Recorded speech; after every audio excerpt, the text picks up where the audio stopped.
Good morning प्यारे बच्चों। आज की ऑनलाइन क्लास में आप सबका स्वागत है। अब आप इस विषय के वीडियोस एक साथ भी देख सकते हैं। इसके लिए वीडियो के नीचे मेरी चैनल का नाम है, तो चैनल में जाके प्लेलिस्ट में जाएंगे तो इस विषय के वीडियोस एक साथ देख सकेंगे। तो बच्चों, पिछले वीडियो में हम सीख रहे थे हिंदी कक्षा 8 द्वितीय सत्र का पाठ नंबर 7 हार की जीत, उसका अभ्यास सीख रहे थे। पिछले वीडियो में हमने 3 प्रश्न किए थे। आज है चौथा प्रश्न। तो यह प्रश्न है, एक दिन बादशाह अकबर ने अपने दरबारियों से पूछा, बताओ दुनिया में सबसे अधिक शक्तिशाली कौन है। दरबारियों का क्या जवाब होगा और बीरबल ने क्या कहा होगा। कहानी आगे बढ़ाइए। तो ये कहानी हमें पूरी करनी है कि सबसे शक्तिशाली कौन है। तो कहानी आगे बढ़ाते हैं।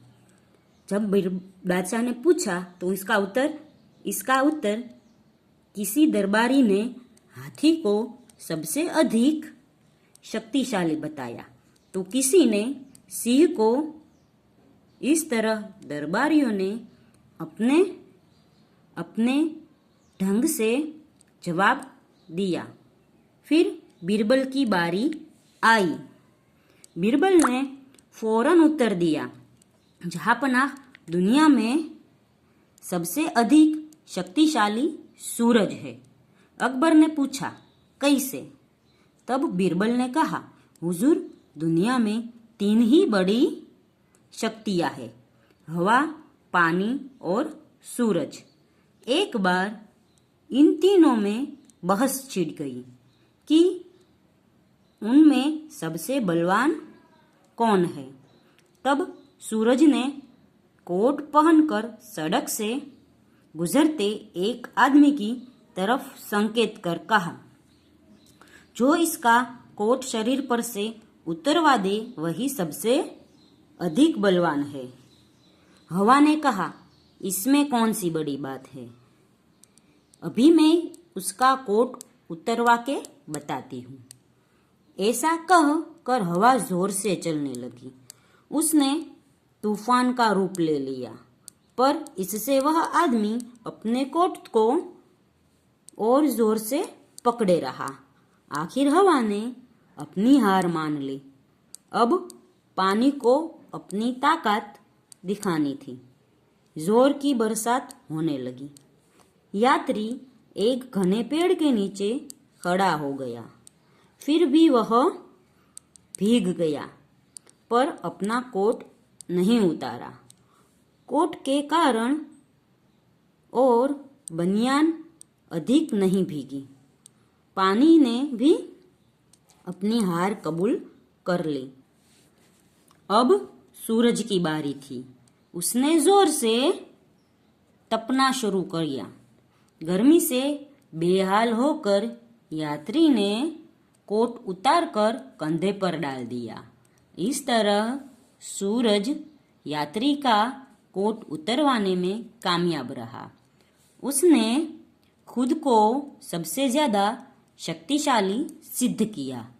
अकबर बीरबल की बात सुनकर खुश हो गया। आगे है स्वाध्याय। इसमें पहला प्रश्न है, दिए गए शब्दों की सहायता से रिक्त स्थान भरिए। तो पहला है, खड़क सिंह उस इलाके का कुख्यात डाकू था। दूसरा है, अपनी वस्तु की प्रशंसा दूसरों के मुंह से सुनने के लिए उनका हृदय अधीर हो गया था। आगे का प्रश्न है, बाबा जी आज्ञा कीजिए, मैं आपका दास हूँ, केवल यह घोड़ा न दूंगा। फिर है, किसने किससे कहा। तो पहला प्रश्न है, दुर्गा दत्त वैद्य का नाम सुना होगा, उनका सौतेला भाई हूँ। तो यह वाक्य अपाहिज ने बाबा भारती से कहा। दूसरा है, लोगों को अगर इस घटना का पता लग गया तो वे किसी गरीब पर विश्वास नहीं करेंगे। तो यह वाक्य बाबा भारती ने खड़क सिंह से कहा। आगे का प्रश्न है, प्रश्नों के 1-2 वाक्यों में उत्तर लिखिए। पहला प्रश्न है, खड़क सिंह बाबा भारती के पास क्यों आया।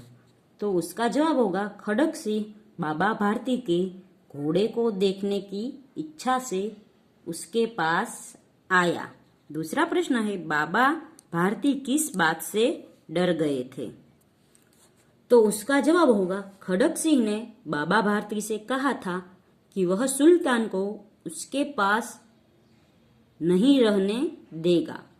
खड़क सिंह की इसी धमकी से बाबा भारती डर गए थे। तीसरा प्रश्न है सुल्तान पर सवार खड़क सिंह ने बाबा भारती से क्या कहा?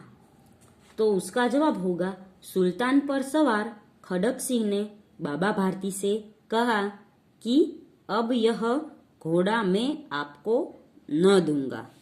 चौथा प्रश्न है प्रश्नों के उत्तर लिखिए। उसमें पहला प्रश्न है बाबा भारती अपना समय कैसे बिताते थे?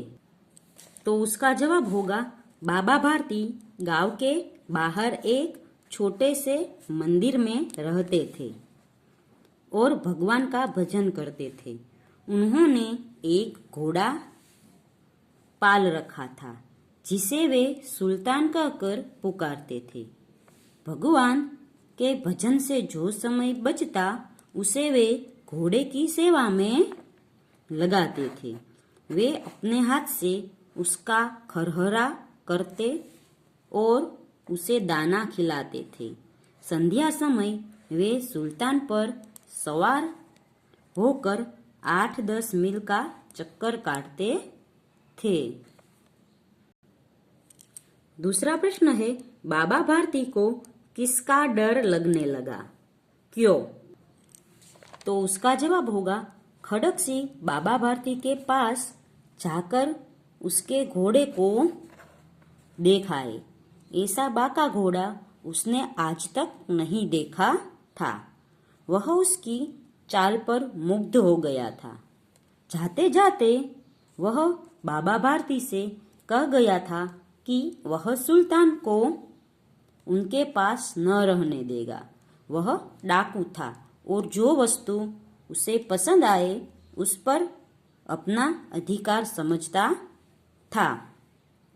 उसके पास बाहुबल था, इसलिए बाबा भारती को डर लगने लगा। तो बच्चों आज के वीडियो में हम यहाँ तक का स्वाध्याय सीखते हैं। अगले वीडियो में हम है वो स्वाध्याय पूर्ण करेंगे।